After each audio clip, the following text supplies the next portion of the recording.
Richard, how would you describe this deal? Are you surprised by its value? Yeah, I was surprised, to be honest. Obviously, we were very pleased with it. Obviously, the clubs have a product. It's a product that they want to sell. It's a good deal for everybody, good deal for our clubs, but also all the clubs in English football and all the other organisations and charities that do depend on Premier League revenues.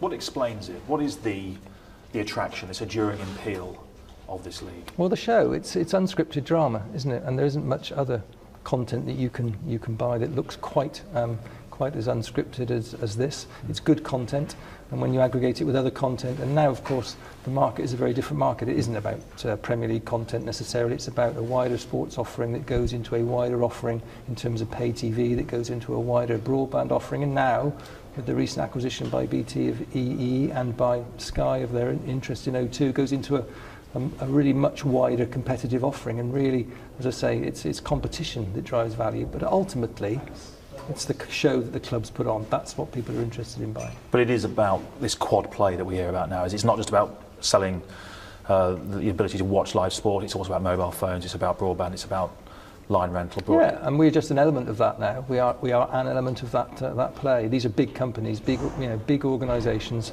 that are in this very, very competitive market, and clearly, they do things as you've seen. Our deal really pales into insignificance in terms of the acquisition of BT and EE, as I've said, or even Sky's acquisitions of Italy and of Germany. They're companies there. So yeah, we are part of that, but it's part of a very different market now. To what extent, Richard, do you think this should be celebrated as a great British business success story, a great British export? I mean, I know these are the domestic rights, but they'll be followed by another record agreement, no doubt, with the overseas rights.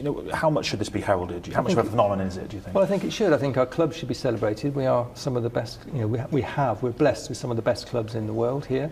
It should be celebrated. It's a great export. It's a great success story, the Premier League. But also remember the companies that have ended up with our rights are also hugely successful British companies, and therefore they should be applauded too. Will it make British teams more competitive? Will it mean that we see more success in Europe because of the money they now have to spend? Yeah, it will make them all more competitive. It will make them competitive with each other. It will make them competitive with other clubs, and hopefully that'll be invested not in playing talent, but also in things off the field, in terms of stadia, in terms of youth, in terms of community work, in terms of education, and all the other things that the clubs get involved in. As the numbers get higher, does your responsibility also increase to make sure that more goes towards the fans and the grassroots of the sport? Yes, it does, and our record stands for itself. The clubs have, ever since I've been there anyway, and we first invested a percentage of our television deal in grassroots football, in the Football Foundation. Ever since that time, that whole activity area has grown, and we will this year give away something like 250 million. It'll be over 800 million over the 3 years of this deal. And I'm absolutely certain the clubs will do the right thing when the right time comes. That won't be for about another year probably, maybe between sort of November and February next year when we know what the international rights have generated. We will sit down with the clubs and make a rational decision as to what is the proportionate amount that should continue to be used to help other parts of football and other community development. You'll have heard the arguments before, Richard, because of the exposure this sport enjoys. People look at the wages, they look at the fees paid to agents, they look at the amount of money spent in the transfer window. It's said that football's obscene. Is it? No, of course not. It's market forces. There is a product that people want to watch. First of all, first priority, keep the stadia full. Then, of course, make sure that people want to watch and people want to view, and that's really what you're seeing the product of that today. But the reality is, people want to see the top stars here. And if you talk to young people, if you talk to people interested in the game, they all want to talk about who are we signing. Look at the excitement that transfer deadline day brings for those that are interested in football. I'm the first to admit not every one of your viewers will share that interest to that level, but generally football fans want the best talent to come to their club, and that has an economic market rate because we're involved in world football. Financial fair play means the clubs have to maximise revenue. There's demand, the stadia are almost full still. Nonetheless, how much do you have to consider those fans who feel they're being priced out of the market, and could and should the clubs do more given this windfall to help them? Clubs absolutely understand that the number one strategic priority is to keep the stadia full. And that will be their drive. It's continued to be their drive.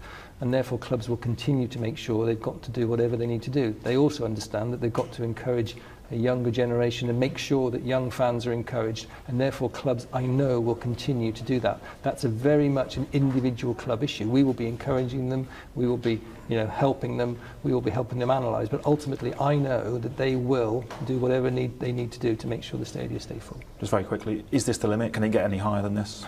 I've been doing this a long time, and every time you wonder where this can go, but clearly as long as the clubs keep on doing the right things, as long as they create a very, very attractive product, whether it be in this country or around the world. And remember, we do operate in over 212 countries. I think the success of English football in the Premier League can continue. And one final question, if I may. The issue of facilities, we've had cuts to leisure budgets, obviously. There's an election coming. We know you give away already a percentage to good causes through the foundation and other projects. But can you sit here now and say how much more you may give? Will it be in proportion to the increase in the value of this deal? There's no way. I mean, the clubs found out about this deal exactly the same time as the world's media found out about this deal. As I said, in between probably November and February next year, we will sit down and decide what is the right amount, and also remember where is the right places to put it, because there will be an awful lot of people knocking on our door in terms of wanting to get a slice of this action, and we will have to decide in discussion with government, in discussion with others, in discussion with other football partners, what are the right amounts to go in the right places. But I'm absolutely sure the clubs will do the right thing.